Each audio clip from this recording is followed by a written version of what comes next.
Depuis quelques années, à l'approche de l'automne, Märklin et Trix présentent le modèle surprise tant convoité à l'échelle demi-zéro comme une nouvelle construction complète. Et oui, c'est encore une locomotive à vapeur avec une vie passionnante, comme nous l'apprendrons plus tard. Le modèle original, la 141 R1244, est basé à Bruck en Suisse et se présente dans un état de conservation exceptionnel. Par conséquent, le modèle reflètera également le statut actuel, c'est-à-dire l'époque 6. Son lieu de naissance est le Canada, on voit l'usine de locomotives de Montréal. Ces locomotives ont été livrées à la SNCF, Société nationale des chemins de fer français, après la Seconde Guerre mondiale, car tout y était en ruine. Et ils ont déjà émigré bien en Amérique bien avant la fin de la guerre et ont choisi quelque part pour s'installer. Et leur choix s'est alors porté sur ce Mikado. Et puis, 5 usines de locomotives nord-américaines ont livré environ 1350 de ces machines à la France pour la reconstruction. L'une d'elles est arrivée en Suisse en 1975, où l'association Mikado 1244 a été fondée et a organisé de nombreux voyages spéciaux.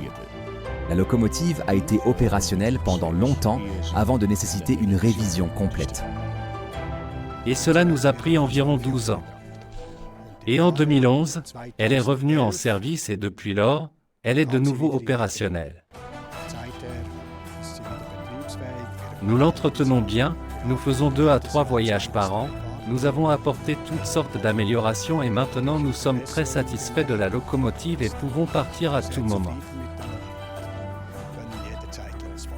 Oui, c'est très gratifiant, car les résultats sont vraiment visibles, là-bas, et très clairement. C'est vraiment très enrichissant de voir ce que l'on peut accomplir ensemble en équipe et je crois que c'est le cœur essentiel du chemin de fer. Une seule personne ne peut rien accomplir. C'est toujours la collaboration de beaucoup de gens qui font beaucoup de choses très bien. Et pouvoir récolter ces fruits, c'est vraiment très, très agréable.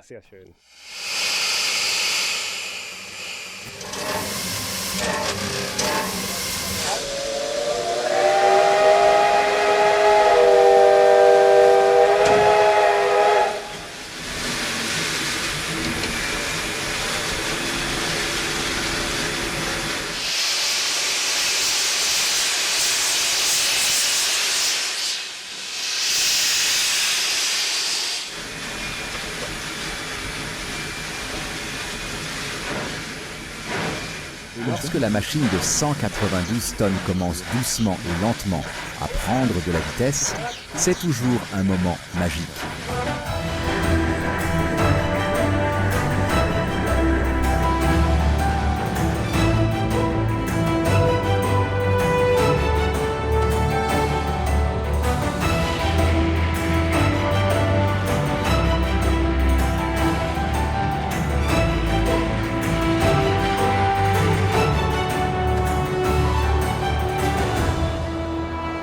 Ce n'est pas une Française, c'est une Américaine. Et c'est la différence. Et elle n'a en fait aucun défaut. Elle est si docile qu'elle pardonne presque toutes les erreurs, surtout celles du chauffeur, car elle produit tellement de vapeur. On peut se sortir de n'importe quelle situation en un rien de temps, car c'est simplement fait de manière pratique pour l'exploitation. C'est bien l'école de construction de locomotives américaine qui se distingue nettement de l'européenne. Elle a un châssis en acier moulé, ce que seule l'Amérique a fait, et c'est très robuste. Et puis ses roues est bien sur la chaudière très performante et la robustesse de toutes les pièces.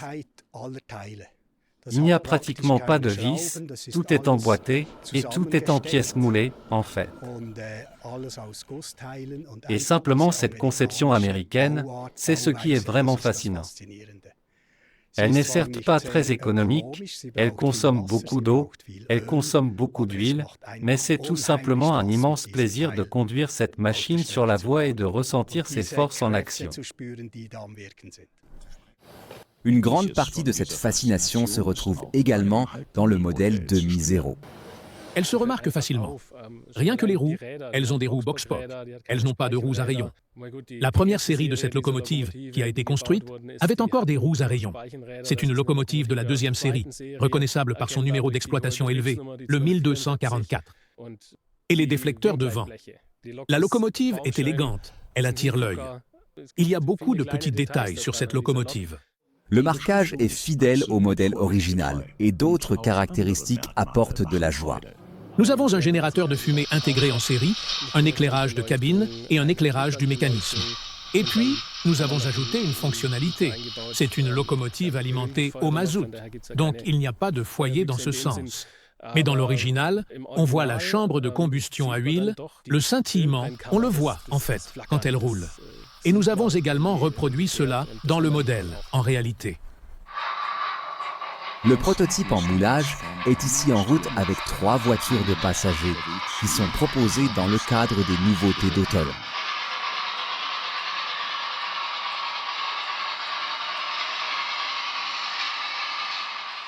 Le rayon R1 est maîtrisé par le modèle décoratif. Les hauteurs des tampons de la locomotive et du tender sont NEM.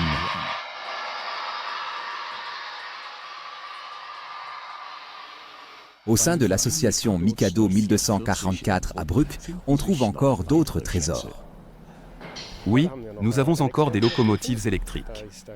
Il y a certainement l'AE, une AE, que Marklin a d'ailleurs déjà reproduite de manière extrêmement belle.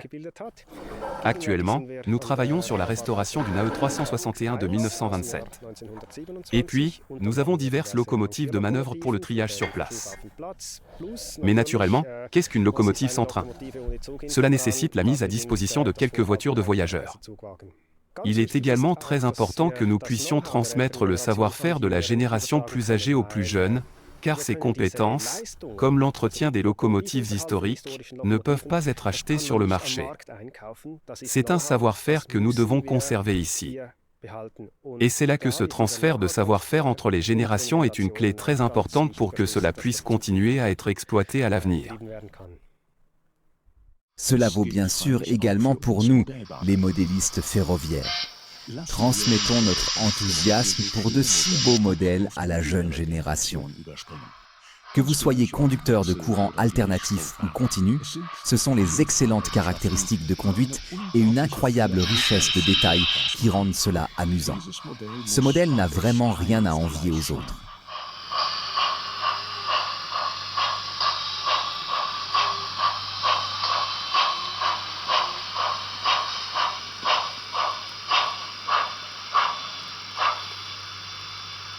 Grâce à son sifflet à vapeur distinctif, l'origine de la Mikado est indéniable.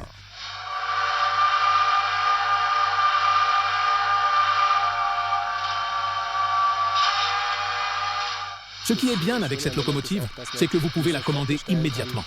Commandez la locomotive et il ne faudra pas longtemps avant qu'elle soit installée sur votre réseau.